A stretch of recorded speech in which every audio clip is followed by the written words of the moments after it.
Good morning বন্ধুরা, নতুন ভ্লগে তোমাদের স্বাগত জানাই। কিভাবে স্বাগত জানাচ্ছি বুঝতেই পারছো, শরীর একদম ঠিক নেই। কালকে থেকে ট্যাবলেট চালু হয়ে গেছে, অ্যান্টিবায়োটিক বলো প্যারাসিটামল বলো সবই চলছে। শরীর ছেড়ে দিয়েছে পুরো, প্রচুর কাশি।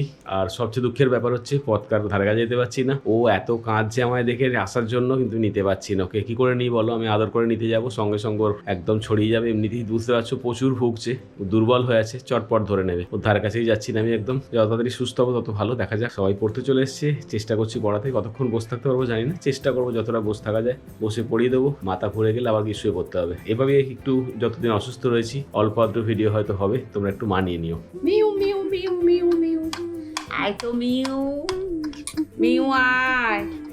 ওকে খাইয়ে দিয়েছি তো, পদকা পুরো খাইয়ে দিয়েছি। পদকা পুরো দেখো পদকা বাবার কাছে আসতে পারছে না বলে বাবার ঘরে মাঝে মাঝে উঁকি মেরে যাচ্ছে। ব্যাপার, বাবাটা আমায় নিচ্ছে না, এখন দেখছে কিভাবে। বাবা আমায় নেওয়া বন্ধ করে দিয়েছে, এটা ঠিক না। কি ব্যাপার হয়ে গেছে? পদকা শক্ত হয়ে গেছে। পদকা বাবাকে পাচ্ছে না একটু, বাবাটার খুব কষ্ট হচ্ছে। পদকা তো বুঝতে পারছে না, কিন্তু বাবাটার বড্ড কষ্ট হচ্ছে। পদকা বলে নিতে পারছি না। হ্যাঁ হ্যাঁ ও মা। দেখো বন্ধুরা, পদকাও তো খেলছে। পদকাওয়া থেকে আমার দূরে থাকতে হচ্ছে, এটা সবচেয়ে দুঃখজনক ব্যাপার। জামা কাপড় সকালে দিয়েছিলাম কিছু, এখন জামা কাপড় কেচে নেবো। আচ্ছা, ভেজানো হয়ে গেছে। ওর মাকে সামলাতে হচ্ছে রাত জেগে, উপায় নেই। জ্বরটা যেন তাড়াতাড়ি সেরে যায়, সর্দি কাশিটা আর বাড়াবাড়ি হলে মুশকিলে পড়ে যাবো। দেখা যাক কি হয়। বন্ধুরা, যতটা পারতাম সৈনিকে হেল্প করার চেষ্টা করতাম। স্যার ভাতটা যতটা সম্ভব সকাল থেকে দুপুর অব্দি নিয়ে নেওয়ার চেষ্টা করতাম, সারা রাত জেগে চেষ্টা করতাম নিয়ে নেওয়ার। আর জ্বর হতে আমি একদম বাচ্চার ধারে কাছে যেতে পারছি না। হয়তো ওষুধটা রেডি করে দিচ্ছি, খাবার রেডি করে দিচ্ছি, প্লেট রেডি করে দিচ্ছি, কিন্তু বাকি সমস্ত দায়িত্বকে নিতে হচ্ছে। গত রাত পুরো জেগে, যাই না আগামী কটা রাত ওকে জাগতে হবে। প্রচুর প্রেশার করছে ওর উপর। আপেল সিদ্ধ খাওয়ানো হচ্ছে। হ্যাঁ, পদকা আপেল সিদ্ধ খাওয়া হচ্ছে।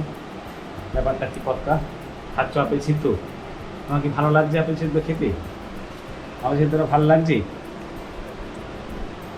আচ্ছা, বুড়বুড় বুড়বুড়, পদকা বুড়বুড়। নতুন বুড়বুড়ি কাটতে শিখেছে, এখন বুড়বুড় বুড়বুড় মুখ থেকে থুতু বার করছে। দেখো বন্ধুরা, ছাদে চলে এসেছি কাঁচাগুলো নিয়ে। বুঝতে পারছো, এই হারে সর্দি কাশি, প্রচুর জ্বর। কালকে রাতে 101+ জ্বর ছিল, তারপর জল ঘেঁটে কাশতে হচ্ছে। শুকুর দিতে হবে এবার। আমার চিন্তা হচ্ছে আমার জ্বরটা জল ঘাটলে যতটা বাড়ে তার চেয়ে বেশি বাড়ে রোদে এলে। এবার জল ঘাঁটা রোদে আসা দুটোই হচ্ছে। ভাগ্যে কি আছে জানি না। শুকুর দেওয়ার পর তোমাদের দেখাবো কত পরিমাণ কাঁচা হলো আজকে এই হারে জ্বর নিয়ে। সোহিনী পুরো বাচ্চাটাকে দেখছে, মানে ওর পদকার মা পুরো বাচ্চাটাকে দেখছে। এবার কাঁচাকুচির দিকে যাবে কখন? বন্ধুরা, জ্বর অবস্থায় কাঁচার পরিমাণটা দেখো।